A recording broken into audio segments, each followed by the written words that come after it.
I think the feeling of absolute defeat is the most difficult thing for family members who have an alcoholic in their family. When you feel so depleted and defeated after trying everything humanly possible to help that person in your life.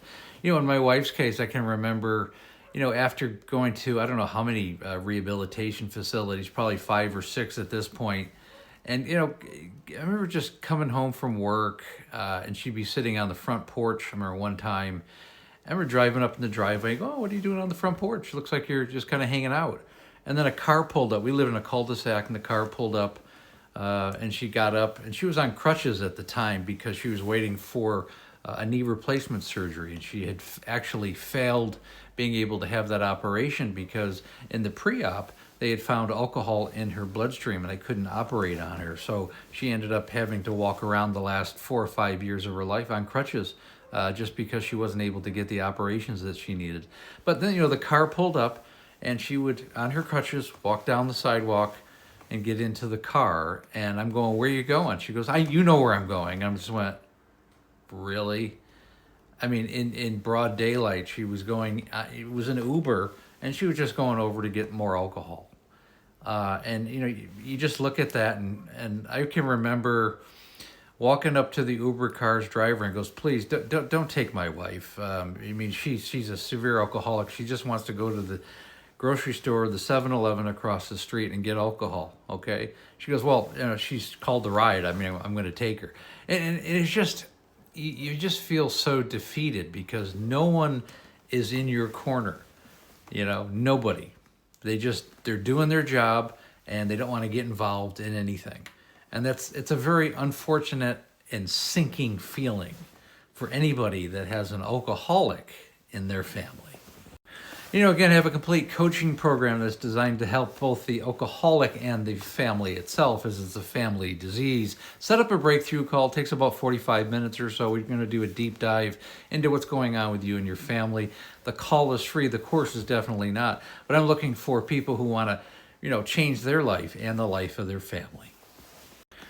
And then I can remember similar incidences, really on that same note, when my wife would hobble down the street on her crutches. And I remember I drove my son to school one day. I think he was probably either a sophomore or junior in high school. And I would drive him to school in the morning because obviously Amanda was no longer able to drive. She wasn't allowed. And on the way, he told me, "I think Mom, like 1 o'clock in the morning, got an Uber." I mean, because I looked, his room was in the front of the house and he could see her. And on her crutches, she would sneak out of the house, walk down the sidewalk, and pick up an Uber at the end of the corner, about 5 houses down. So on her crutches, she would go down, and this is like 1 o'clock in the morning, and she would do it 1:30 before you couldn't sell alcohol anymore. And in California, you can sell alcohol at convenience stores, grocery stores, if they're open, up until 2 o'clock. And convenience stores are open 24 hours a day. So between 2 o'clock and 6 o'clock the next morning, that was the 4-hour period where you couldn't buy it. So she would get it either real early in the morning, or late at night rather, before it closed, or 6:30 when they opened, before we got up, before I was able to get up.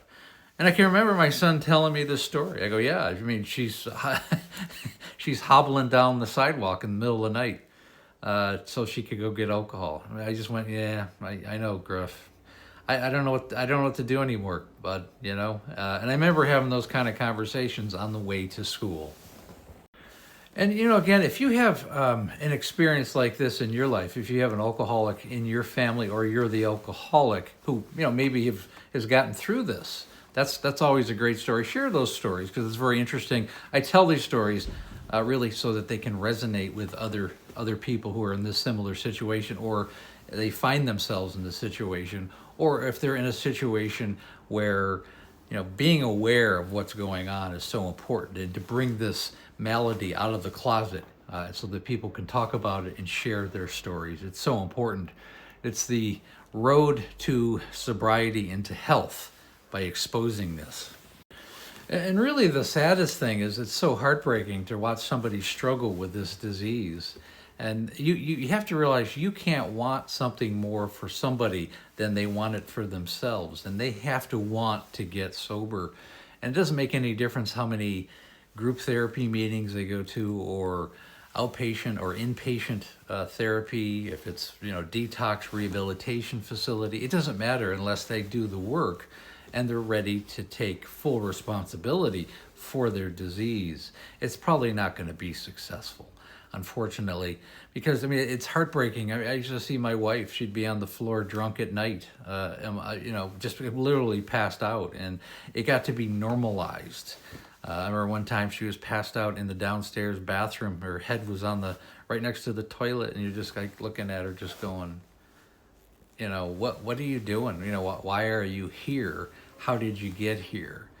There's nothing you can do. There really isn't, other than put her in another rehab, or you have no avenues left to some extent, and that's where you eventually go. You house her in a rehab facility, hoping for the best, and realizing that there's not a whole lot you can do as a fellow family member. And again, her memoir is called Amanda, A Cautionary Tale of Alcoholism. It's really the story of her 25 year struggle with the disease, and ultimately she succumbed about a little over 5 years ago. Again, the link is in the bio. It's right in the link tree. You can get it on the website. There's also an international link. It's also available on Amazon. Then the ebook is also available on Amazon, Barnes & Noble, and the Apple website. And again, thanks so much for listening.